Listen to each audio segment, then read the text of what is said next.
तो इसको जानने से पहले थोड़ा सा वेव थ्योरी की चीजें रिकॉल करनी होगी।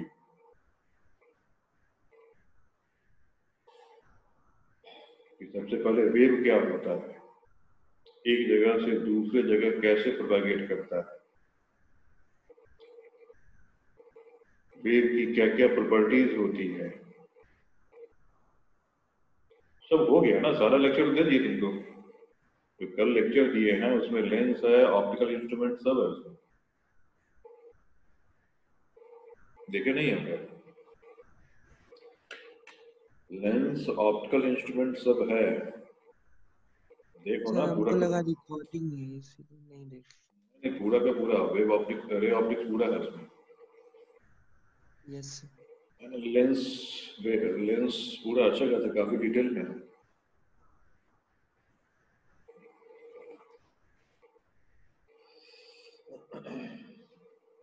तो वेव ऑप्टिक्स करने से पहले हल्का सा वेव थ्योरी के बारे में जानना पड़ेगा, और वेव थ्योरी भी बहुत ज्यादा डिटेल में नहीं, कुछ चीजें वेव थ्योरी की जाननी पड़ेगी। जैसे अगर कोई वेव है जो वेव की स्पीड v से जा रहा है और साइनोसॉइडल वेव है ये, तो इस वेव को हम कैसे रिप्रेजेंट करते हैं इक्वेशन से। अगर इसकी एम्पलीट्यूड a है तो इसको हम a sign omega t minus के एक्स से रिप्रेजेंट करेंगे। ठीक है, इसमें k क्या होता है?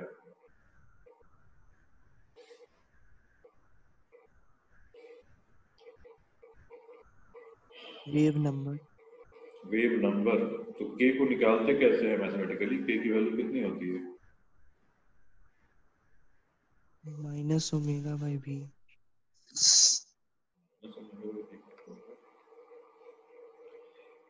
वेव नंबर क्या होता है डेफिनेशन के हिसाब से? वेव नंबर को कैसे डिफाइन करेंगे?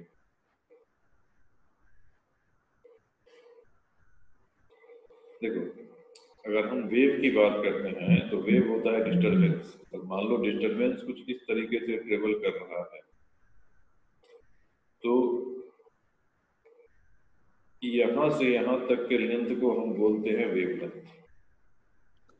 ठीक है, और 1/λ होता है नंबर। 1/λ तो नॉर्मल वेव नंबर, ये है एंगुलर वेव नंबर, ये है angular wave number. Wave number ये हो जाता है 2π/λ। वेव नंबर मतलब होता है कि यूनिट लेंथ में कितना वेव है। कहते हैं ना कि लैम्डा लेंथ में सिंगल वेव जनरेट हुआ, तो एक यूनिट वेव लेंथ में कितना हो जाएगा? तो 1/λ। तो 1 यूनिट वेव लेंथ में कितना वेव है। उसी तरह 2π लेंथ में कितना वेव है, तो कितना हो जाएगा? 2π/λ। तो इसको हम लोग बोलते हैं एंगुलर वेव नंबर। और ओमेगा की वैल्यू कितनी होती है? तो ओमेगा तो हो जाता है 2π/t, या 2π इंटू फ्रीक्वेंसी, ये हो जाता है। अच्छा, ये वेव किधर जा रहा है? पॉजिटिव एक्स में जा रहा है कि नेगेटिव एक्स में जा रहा है? पॉजिटिव। पॉजिटिव है। पॉजिटिव एक्स में। अच्छा, y equal to a sine के एक्स माइनस ओमेगा टी, ये किधर जा रहा है? पॉजिटिव एक्स की नेगेटिव एक्स?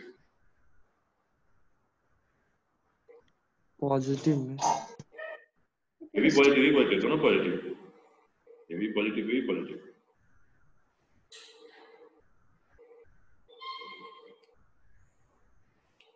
ओके, तो ऊपर वाला नेगेटिव। नहीं, दोनों पॉजिटिव। चलिए, हमें जो यहाँ वेव पढ़ना है तो वो जो होगा, कोई एक सोर्स जनरेट करेगा, और सोर्स कई तरीके से वेव जनरेट कर सकता है। तो हम जो यहाँ वेव पढ़ेंगे वो पढ़ेंगे वैसा सोर्स जो कि सिंपल हार्मोनिकली वाइब्रेट कर रहा है। जब सोर्स सिंपल हार्मोनिकली वाइब्रेट करता है तो उससे जो वेव जनरेट होता है उसको हम लोग साइनोसॉइडल वेव बोलते हैं। तो हम यहाँ पे वही साइनोसॉइडल वेव पढ़ने वाले हैं। अब मान लो कि दो वेव है, एक वेव इधर से चलता चला आ रहा है, एक वेव यहाँ से चलता चला आ रहा है, और दोनों इस पॉइंट पे मिले। तो इस पॉइंट पे मान लो एक वेव जो है, दोनों कोहेरेंट सोर्स से जनरेट हो रहा है। दोनों वेव जो है कोहेरेंट सोर्स S1 है ये, और सोर्स S2 है। नाम सुने कि नहीं कोहेरेंट सोर्स का? वेव थ्योरी में बताया गया होगा, वेव थ्योरी में से बताया गया होगा ऑलरेडी। कोहेरेंट सोर्स क्या होता है?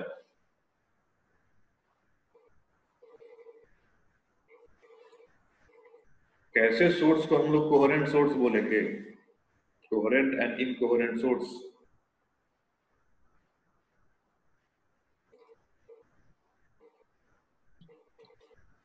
फ्रीक्वेंसी सेम है। कांस्टेंट फेज डिफरेंस का सर वेव क्रिएट करेगा। कांस्टेंट सेम फ्रीक्वेंसी और constant phase difference. Constant phase difference, okay. तो ये दोनों सोर्स जो है वो कोहेरेंट सोर्स है और इससे वेव जनरेट हो रहा है। अब वेव मान लो इस पॉइंट पे आके मिल रहा है, तो यहाँ पे अगर ये कंस्ट्रक्टिवली मिलता है, कंस्ट्रक्टिव मिलता है, उसको हम लोग बोलते हैं कंस्ट्रक्टिव इंटरफेरेंस। या फिर अगर डिस्ट्रक्टिवली मिलता है तो उसको हम लोग बोलते हैं डिस्ट्रक्टिव इंटरफेरेंस। तो इसमें condition of constructive interference and destructive interference क्या हो जाता है?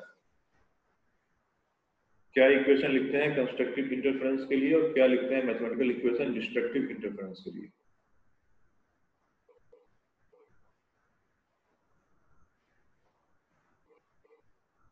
दोनों का वेव जो है, एक को हम y equal to a1 sine omega t minus kx से रिप्रेजेंट कर रहे हैं, दूसरे को y2 equal to a2 sine omega t minus kx से रिप्रेजेंट कर रहे हैं। तो क्या होगा दोनों का? कंस्ट्रक्टिव एंड डिस्ट्रक्टिव इंटरफेरेंस में क्या हो जाएगा? कंस्ट्रक्टिव में दोनों का एम्पलीट्यूड ऐड कर देंगे। मैथमेटिकल क्या लिखते हैं? मैथमेटिकल इक्वेशन क्या लिखेंगे?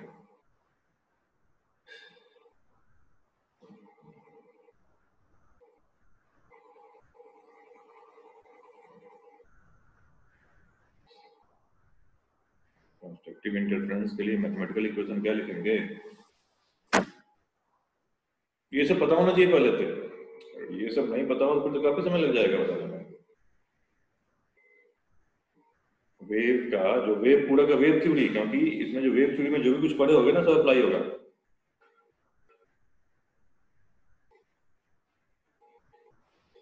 अच्छा, वेव फ्रंट क्या होता है? वेव फ्रंट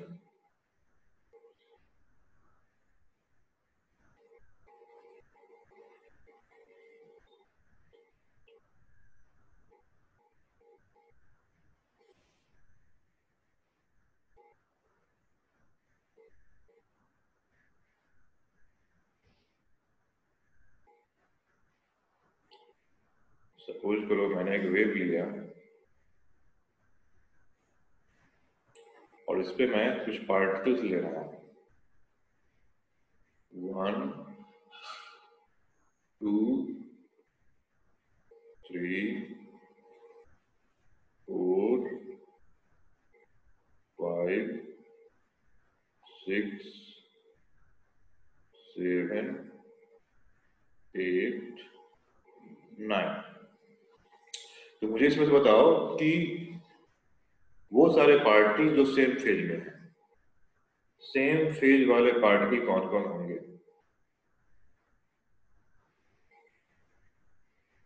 सेम फेज वाले पार्टिकल्स कौन कौन होंगे ये बताओ तो।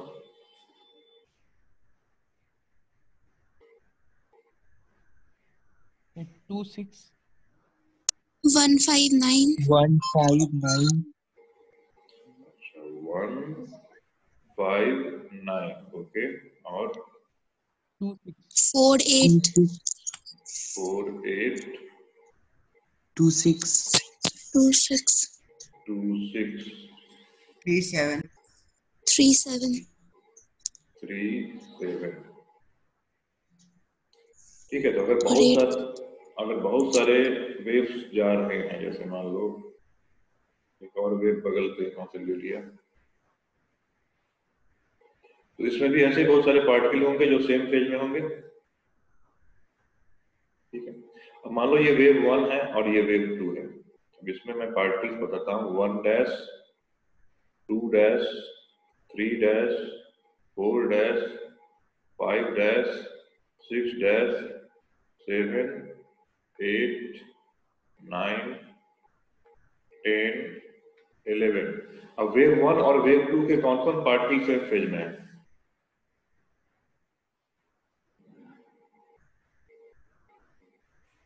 वेव 1 और वेव 2 के कौन कौन पार्टिकल सेम फेज में है?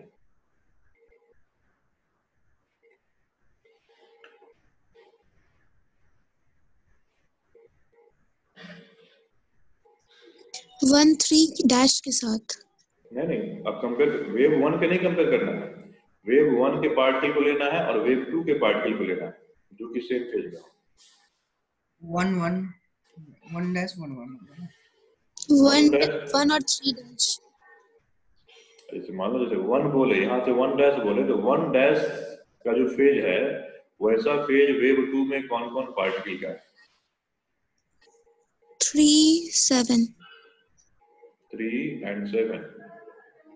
yes sir 1 dash 3 7। अच्छा, 2 डैश का फेज का 4 8 2 डैश 4 8। चलो अच्छी बात है। तो ये जितनी बात पता है ना कि कौन कौन फेज सेम फेज में होता है, तो अगर मल्टीपल वेव दे दिए जाए उसमें से अगर बोला जाए कि सेम फेज के पार्टिकल को आइडेंटिफाई करो तो कर लोगे ना? Yes sir. sir ये सब बेसिक चीज पता होनी चाहिए। और वो इंटरफेरेंस जो होता है, वेव जब इंटरफेयर करता है तो कंस्ट्रक्टिवली जो इंटरफेयर करता है उसमें क्या मैथमेटिकल कंडीशन होता है, डिस्ट्रक्टिवली जो इंटरफेयर करता है उसमें क्या मैथमेटिकल कंडीशन होता है, ये सब देख लेना एक बार, तो बताया गया होगा उसे देख लेना। तभी यहाँ पे ठीक से समझ में आएगा कि वो फिर सर आप वेव फ्रंट क्या बोल रहे थे? वेव फ्रंट क्या होता है। वेव फ्रंट नाम सुने हो कि नहीं? वही सब। वेव फ्रंट नहीं याद आ रहा। वेव फ्रंट वेव थ्योरी में बताया गया होगा वेव फ्रंट क्या होता है। आज तो इंटरफेरेंस की जरूरत नहीं पड़ेगी, लेकिन अगले क्लास में इंटरफेरेंस डिफ्रैक्शन की जरूरत पड़ेगी। तो जो वेव थ्योरी में बताया गया होगा उसके बाद रिवाइज कर लेना। चलो तो यहाँ से हम अब स्टार्ट करते हैं। तुम लोग को फेज वगैरह पता होना चाहिए, अब इसको जानने के लिए फेज वगैरह पता होना चाहिए। तो हम स्टार्ट करते हैं वेव ऑप्टिक्स। वेव ऑप्टिक्स, इसमें जो सबसे पहले जानना है वेव फ्रंट के बारे में। वेव फ्रंट, ये अगर नहीं है पता तो ये तुमको बताना ही पड़ेगा। वेव फ्रंट क्या होता है? तो जैसे मान लो कोई पॉइंट सोर्स है ना, कोई पॉइंट सोर्स है, ये पॉइंट सोर्स क्या कर रहा है, ये वेव एमिट कर रहा है, ये वेव एमिट कर रहा है हर एक डायरेक्शन में। तो इससे अगर हर एक डायरेक्शन में अगर वेव हम निकालते हैं तो उसमें हम वेव को ड्रॉ करते हैं। जैसे मान लो कुछ डायरेक्शन ले लिया, एक ये ले लिया, एक इधर ले लिए, ऐसे, एक ऐसे। तो इस तरीके से हम क्या कर लिए, इसमें से कुछ है ना जो 3 डायमेंशनली डायरेक्शन होगा उसमें से कुछ डायरेक्शन चूज कर लिए। अब इसमें से हम सिंगल वेव निकालते हैं इसमें से। जैसे मान लो एक वेव ये निकला, एक वेव ये निकला, एक वेव ये निकला, एक वेव ये, एक ये, एक ऐसा, एक ऐसा,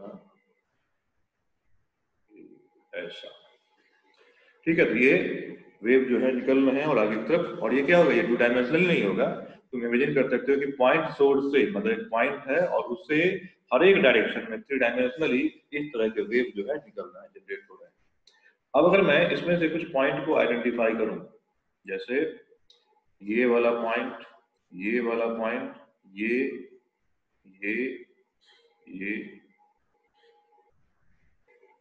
ठीक है, तो जितने भी मैंने पॉइंट यहाँ पे रेड कलर से दिखाए हैं वो सब सेम फेज में है कि नहीं है? जितने भी पॉइंट रेड कलर में दिखाए गए हैं वो सेम फेज में है कि नहीं है? यस Yes, सर है। अच्छा, यस सर। और अगर और दूसरा देखा जाए, जैसे ये पॉइंट देखा जाए, ये सब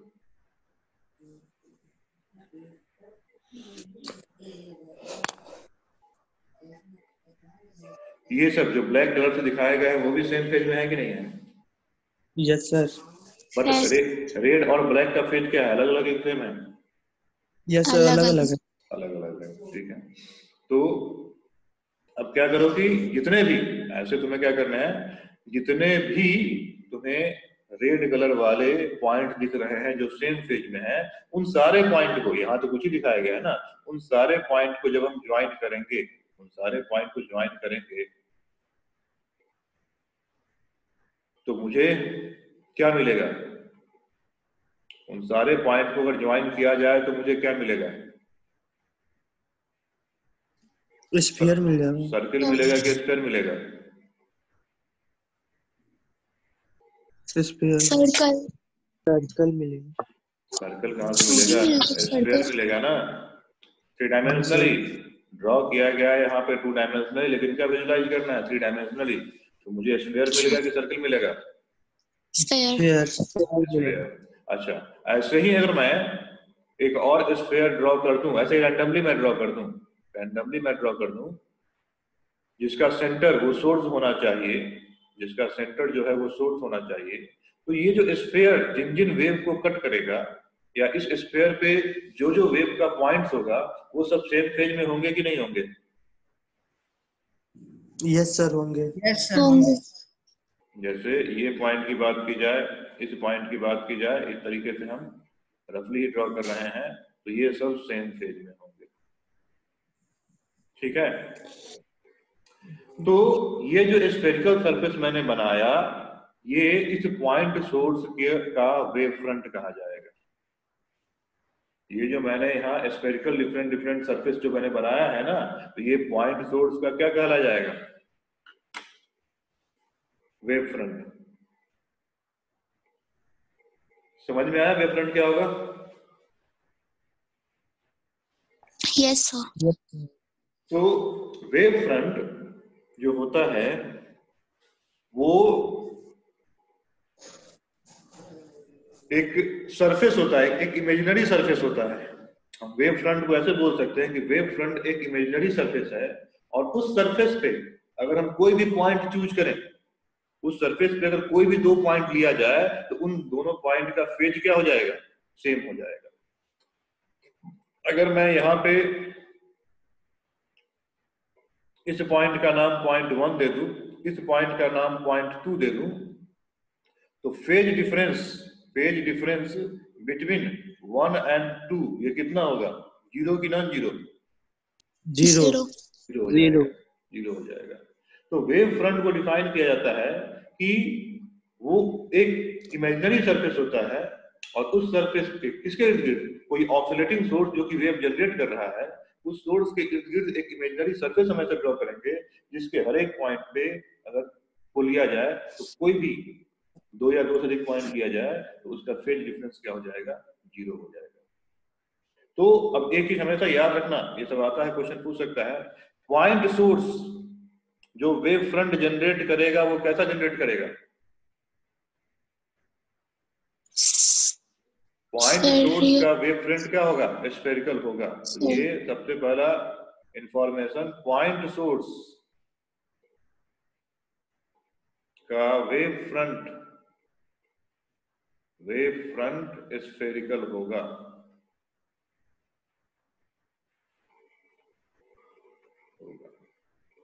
अच्छा, इसी तरह मान लो कोई लाइन सोर्स है जो वेव जनरेट कर रहा है हर एक डायरेक्शन में। सपोज कर लो एक लाइन सोर्स है, इस तरीके से लाइन सोर्स है, अब वो हर एक डायरेक्शन में वेव जनरेट कर रहा है, तो बताओ उसका वेव फ्रंट कैसा होगा? ये इस तरीके से वेव जनरेट कर रहा है हर एक डायरेक्शन में, हर एक, तो उसका क्या हो जाएगा? इसमें हम सबको मिलाएंगे तो सिलेंड्रिकल वेव फ्रंट हो जाएगा। ये सिलेंड्रिकल, बहुत सारे, एक नहीं बहुत सारे। तुम वेव फ्रंट ऐसे इमेजिन कर सकते हो। और वेव जब ट्रेवल करता है ना, तो ये वेव जब ट्रेवल करता है तो हम कहते हैं वेव फ्रंट ट्रेवल करता है। कैसे? ऐसे मान लो एक एग्जांपल ले लो इसमें, कि जैसे पानी है, तालाब, शांत तालाब का पानी है, और उस पानी में से मान लो उसका ये सरफेस है, उसमें अगर तुम एक डिस्टरबेंस क्रिएट करते हो, पत्थर फेंक के किसी तरीके डिस्टरबेंस क्रिएट करते हो, तो क्या होता है? पत्थर जहां गिरता है वहां से पानी की लहरें कुछ इस तरीके से ट्रेवल करती कि नहीं करती है इस पूरे सरफेस पे? यस सर, यस तक जाती है। तो उसमें देखे होगे कि उसमें अगर उस सरफेस पे तुम सर्किल ड्रॉ करोगे तो वहां पे तुम्हें वाटर का वेव फ्रंट मिलेगा, और जो वहां डिस्टरबेंस ट्रेवल करता है, कैसे ट्रेवल करता है, पहले मान लो हम यहाँ पे हम पत्थर डालेंगे तो पहले छोटा सा डिस्टरबेंस होगा तो ये वेव फ्रंट बोलेंगे, फिर वही आगे चलता चला जाएगा ये वेव फ्रंट बोलेंगे, फिर आगे चलता चला जाएगा वही वेव फ्रंट बोलेंगे, फिर आगे चलता चला जाएगा वही वेव फ्रंट बोलेंगे उसको। तो वेव जो ट्रेवल करता है तो हम ये कहते हैं कि सोर्स से जो वेव आता है वो वेव फ्रंट के फॉर्म में आता है, वहां से पूरा का पूरा वेव फ्रंट जनरेट होता है। तो पॉइंट वेव कैसा वेव फ्रंट जनरेट करेगा? तो वो करेगा स्फेरिकल। लाइन सोर्स जो है कैसा वेव फ्रंट जनरेट करेगा? तो वो करेगा सिलेंड्रिकल। तो हमें यहाँ बस दो तरह के वेव फ्रंट के बारे में जानने हैं, पॉइंट सोर्स कैसा जनरेट करेगा और लाइन सोर्स कैसा जनरेट करेगा। अच्छा, यही वेव फ्रंट जब काफी दूर से देखा जाएगा, पॉइंट सोर्स से अगर वेव फ्रंट, जैसे मान लो हम पॉइंट सोर्स का ये वाला वेव फ्रंट ले लेते हैं,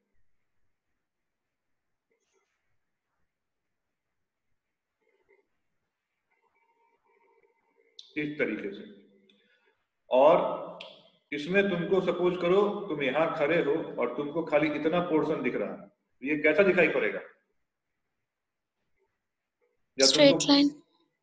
थ्री डायमेंशनल इमेजिन करना है, ये स्फीयर है तो स्फीयर का कुछ पोर्शन तुमको दिखाई पड़ रहा है तो क्या दिखाई पड़ेगा? वो सर्कल की तरह। प्लेनर दिखाई पड़ेगा कि नहीं पड़ेगा? Yes sir. Yes, sphere sir. का छोटा सा पोर्शन जो लेंगे वो प्लेनर दिखाई पड़ेगा नहीं पड़ेगा? तो यही वेव फ्रंट, जब स्फेरिकल वेव फ्रंट हो चाहे सिलेंडर हो, अगर हम सिलेंडर भी ले लें और काफी दूर जब भी चला जाएगा तो काफी बड़ा हो जाएगा, ये ग्रो करता जाएगा, जैसे जैसे सोर्स से दूर जाएगा ये वेव फ्रंट ग्रो करता जाएगा नहीं करता जाएगा? Yes sir. तो जब ये काफी दूर चला जाएगा तो वहां से जो हमको वेव फ्रंट ये दिखाई पड़ेगा, पूरा का पूरा दिखाई नहीं पड़ेगा, उससे कुछ पोर्शन दिखाई पड़ेगा और वो पोर्शन प्लेन के फॉर्म में दिखाई पड़ेगा। समझ में आया? Yes sir. तो जैसे मान लो, जैसे हम यहाँ पे एक एग्जांपल लेते हैं कि सन, सूरज, सन, तो वहां से अगर वेव आ रही है, इलेक्ट्रोमैग्नेटिक वेव आ रही है, तो वहां से जो पूरा का पूरा वेव मिल रहा होगा तो सिंगल वेव थोड़ी ना मिल रहा होगा, हमें क्या मिल रहा होगा? सन कैसा वेव जनरेट कर रहा होगा? Wave front. सन जो है, जो भी वेव फ्रंट जनरेट कर रहा है कैसा कर रहा होगा? स्फेरिकल कर रहा होगा कि नहीं कर रहा होगा? स्फेरिकल कर रहा होगा। और जब सन से वही वेव फ्रंट हमें अर्थ पे मिलता है तो पूरा का पूरा हम सिंगल वेव फ्रंट लेते हैं कि उसका कुछ पोर्शन लेते हैं? कुछ पोर्शन। तो वो पोर्शन ऑफ वेव फ्रंट हमें जो दिखाई पड़ेगा वो क्या दिखाई पड़ेगा? वो प्लेनर दिखाई पड़ेगा। इस तरह से प्लेन में आता दिखाई पड़ेगा, ये प्लेनर वेव फ्रंट सामने आ रहा है। क्लियर है ये? Yes, sir. वेव फ्रंट की कुछ ना कुछ रफ्तार होगी, वेव फ्रंट की कुछ ना कुछ रफ्तार होगी कि जिस रफ्तार से ये ग्रो करता होगा कि नहीं? Yes, sir. जैसे पानी, शांत पानी में अगर तुम पत्थर डाल दिए तो वहां से जो वेव इस तरीके से लहरें जनरेट होती है और उसमें जो इस तरह से जो लहरें हैं उस सबको इकट्ठा करो, जो मान लो कि इस तरह से अप्स एंड डाउन बना हुआ है, जितने भी अप्स हैं, जितने भी अप्स है उसको मिला दोगे क्या बनेगा? एक सर्किल बनेगा। और वही अप जो है, वही अप पहले से मान लो कुछ इस तरीके से रहेगा, जैसे वेव चल रहा है इस तरीके से, पहला यहाँ पे है, कुछ देर बाद ये जो है, कुछ देर बाद जो है ये कुछ इस तरीके से हो जाएगा, मतलब ये पॉइंट मूव करके यहाँ पे आ जाएगा। तो इस अभी मान लो तुमने इस तरह से सर्किल बनाया है, वही सर्किल थोड़ी देर बाद ग्रो करके ऐसा हो जाएगा, वही सर्किल फिर आगे बढ़ाओगे तो थोड़ी देर बाद, मतलब अगर तुमने वाटर सरफेस पे, जैसे मान लो ये वाटर सरफेस का टॉप है, ये वाटर सरफेस का टॉप है और इस तरीके से व्यू किया जा रहा है और यहाँ डिस्टर्बेंस हुआ है, तो इनिशियली अगर हर एक अप्स को ज्वाइन करोगे तो ऐसा दिखेगा तुम्हें, कुछ देर बाद वो तुम्हें यहाँ दिखेगा, फिर कुछ देर बाद यहाँ दिखेगा, कुछ देर बाद फिर वो यहाँ दिखेगा। इस तरीके से वो जितने भी इसके अप्स होंगे इनको ज्वाइन करोगे ये बढ़ते जाएगा ना। तो जिस रफ्तार से वेव फ्रंट आगे बढ़ेगा क्या वही वेव स्पीड होगी कि नहीं होगी? वही स्पीड डिस्टरबेंस की या वेव स्पीड बोली जाएगी कि नहीं बोली जाएगी? Yes, sir. ठीक है। तो वेव फ्रंट जिस रफ्तार से ग्रो करता है, जिस रफ्तार से कहो आगे बढ़ता है, उसी को हम लोग क्या बोलते हैं? वेव स्पीड या फेज वेलोसिटी बोलते हैं। तो जैसे कोई ऑब्जर्वर यहाँ पे है, वो सिंगल वेव फ्रंट को वॉच कर रहा है, तो पहले वेव फ्रंट उसको यहाँ दिखा, तो चलो वो पूरा का पूरा क्या दिख रहा है, पूरा का पूरा स्फेरिकल या सर्कुलर दिख रहा है। फिर कुछ देर बाद ये दिखा, फिर कुछ देर बाद ये दिखा, और ऐसे करते करते जब यहाँ पे आ गया तो मुझे पोर्शन ऑफ वेव फ्रंट दिखेगा, जो कि यहाँ पे उसको प्लेन के फॉर्म में नजर आएगा अगर 3 डायमेंशनल है तो, और 2 डायमेंशनल है तो एक लाइन के फॉर्म में नजर आएगा। क्या ये बातें क्लियर है? Yes, sir. अच्छी बात है। अब यहाँ पे अगर इसको हम पॉइंट सोर्स मान लेते हैं, पॉइंट सोर्स मान लेते हैं, तो इससे जो वेव फ्रंट निकलेगा वो निकलेगा स्फेरिकल। अगर इसको हम बोले कि इससे अगर रेज निकल रही है, मान लीजिए पॉइंट लाइट का सोर्स है और इससे स्फेरिकल वेव फ्रंट निकल रहा है, इससे रेज कैसे निकलेगी? इससे लाइट रेज कैसे निकलेगी? कुछ इस तरीके से निकलेगी रेडियली आउट। रेडियली आउटवर्ड निकलेगी ये लाइट रेज। यस। हर एक डायरेक्शन में रेडियली आउटवर्ड निकलेगी। Yes sir. ठीक है, तो यहां से एक चीज सिंपली ऑब्जर्वेशन से बोला जा सकता है कि लाइट रेज हमेशा वेव फ्रंट पे परपेंडिकुलर होगा कि नहीं होगा? होगा sir. Light rays wave front के हर एक पॉइंट पे क्या होगा? परपेंडिकुलरली होगा। क्लियर है ये? अगर मैं यहाँ पे एक प्लेनर वेव फ्रंट इसी का पोर्शन ले लो, इसी का मान लो यहाँ वाला पोर्शन ले लिया जाए, जिसको मैग्नीफाई करके देखा जाए और वो इस तरीके से ट्रेवल करते नजर आ रहा है, ये आगे इंसिडेंट हो रहा है, तो इसमें जो हम लाइट रेज दिखाएंगे, ये इस तरीके से दिखाएंगे कि नहीं दिखाएंगे? इसके प्लेन के परपेंडिकुलर। यस सर, होगा। तो इन सारी बातों को ध्यान रखना है। तो 3 चीजें तुम्हें याद रखनी है, पॉइंट सोर्स से cylindrical wave front, point source से spherical wave front, line source से कैसा wave front? Cylindrical wave front. और यही स्फेरिकल और सिलेंड्रिकल वेव फ्रंट जब काफी दूर चला जाता है तो क्या बन जाता है? Planar wave front. ये बात ध्यान रखनी है। दूसरा क्या ध्यान रखना है कि जो अब तक हम लोग ज्योमेट्रिकल ऑप्टिक्स में रे पढ़ चुके हैं, तो ये रे वेव फ्रंट पे क्या होगा? तो वेव फ्रंट के हर एक पॉइंट पे रे क्या होना चाहिए? परपेंडिकुलर होना चाहिए। ऐसे हम नहीं कर सकते कि रे ऐसे जाएगा, कुछ और एंगल बनाता हुआ ऐसे। ये एंगल हमेशा क्या होना चाहिए? इस पे परपेंडिकुलर होना चाहिए। ये चीज क्लियर है? Yes sir. तो अगर ये किसी लाइट वाले सोर्स से वेव फ्रंट निकल रहा है, तो वेव फ्रंट की रफ्तार कितनी हो जाएगी? स्पीड ऑफ वेव फ्रंट कितना हो जाएगा? लाइट के स्पीड के बराबर ही हो जाएगा। हाँ, स्पीड ऑफ वेव फ्रंट जो हो जाएगा वो हो जाएगा 3 × 10⁸ मीटर पर सेकेंड। लेकिन जो पानी वाला होता है वो तो काफी स्लो होता है। पानी का वेव का स्पीड वो हो जाएगा जिस सोर्स से वेव निकलेगा। साउंड का जो वेव फ्रंट होगा उसका साउंड के स्पीड से हो जाएगा, स्ट्रिंग का जो वेव फ्रंट होगा उसका स्ट्रिंग के स्पीड से हो जाएगा। जिस सोर्स से निकलेगा उस सोर्स का जो स्पीड होता है उसका जो वेव स्पीड होता है ना, वही वेव फ्रंट का स्पीड हो जाएगा। क्लियर है ये? यस सर, ठीक है। ओके, अब तो अब जो हम लाइट को पढ़ने वाले हैं उसका क्या पढ़ने वाले हैं? उसका हम वेव नेचर। क्या ये सब लिखना है? लिखोगे तो समय नहीं लगेगा, समझो खाली। Yes sir. किताब में पढ़ लेना,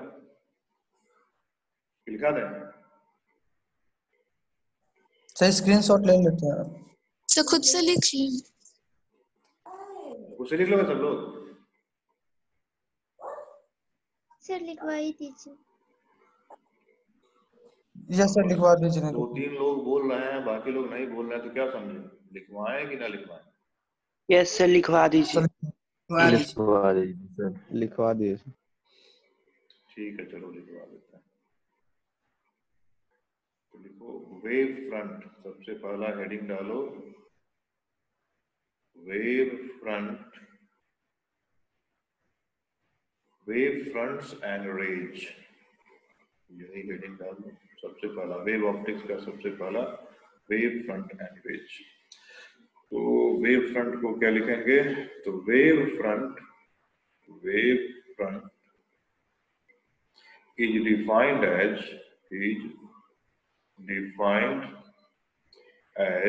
a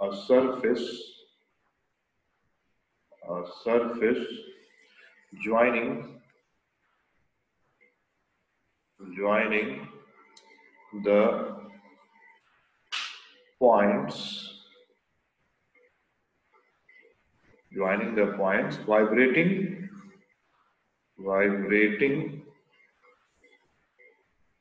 in the same phase around wave producing source।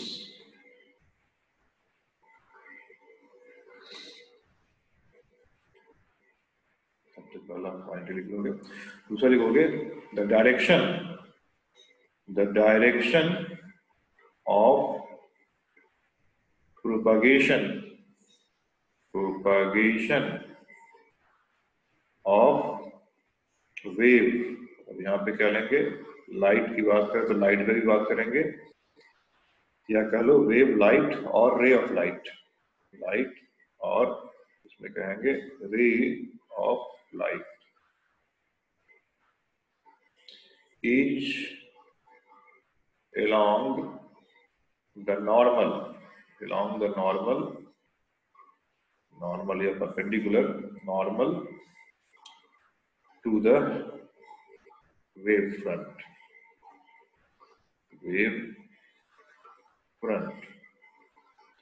The speed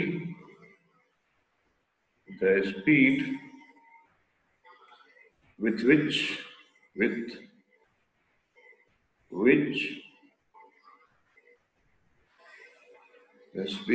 which the wave front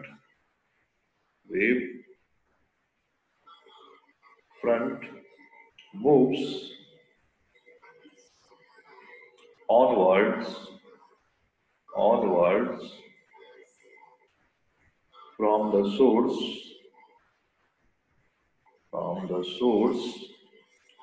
is called phase velocity or wave velocity or speed, wave velocity, wave speed। ठीक है, हटाएं इसको।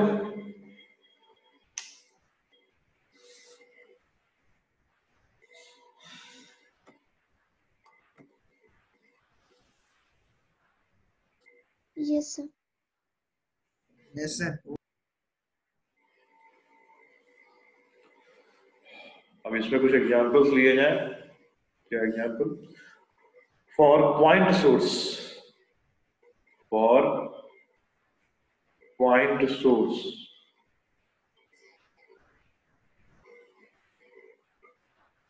लेकिन पॉइंट सोर्स के साथ साथ ये भी लगाना पड़ेगा कि मीडियम थ्रू आउट सेम होना चाहिए, कि जिस मीडियम में जा रहा है उस मीडियम थ्रू आउट क्या होना चाहिए? सेम होना चाहिए। तो for point source in homogeneous medium,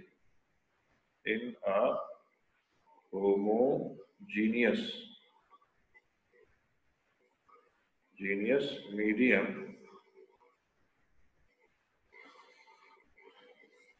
the wave front is spherical। The wave front is spherical। आप चाहो तो फिगर जो बताया था बना सकते हो यहाँ पे। ये सब तुम्हें समझा हुआ रहेगा तो कंपटीशन एग्जाम के लिए, और बाकी थ्योरेटिकल पार्ट जो है वो सीबीएसई एग्जाम में काम आएगा। फिगर अच्छे से बना होना चाहिए, फिगर अच्छे से बनाना लाइन में। वही जो बनाया था ना अभी, इस तरीके से वेव बना के, इस तरीके से वेव बना के और सबको फिर ज्वाइन कर देना। सर्किल भी करना होगा ना। इस तरीके से यहाँ पे कॉन्सेंट्रिक स्फीयर्स बना देना और अप्रोक्सीमेटली सेम फेज के पार्ट भी उस पे आए तो ज्यादा अच्छा है। ये हो जाएगा स्फेरिकल वेव पर। चलो ये सेशन तो खत्म है, नेक्स्ट वाले में लॉगिन करो।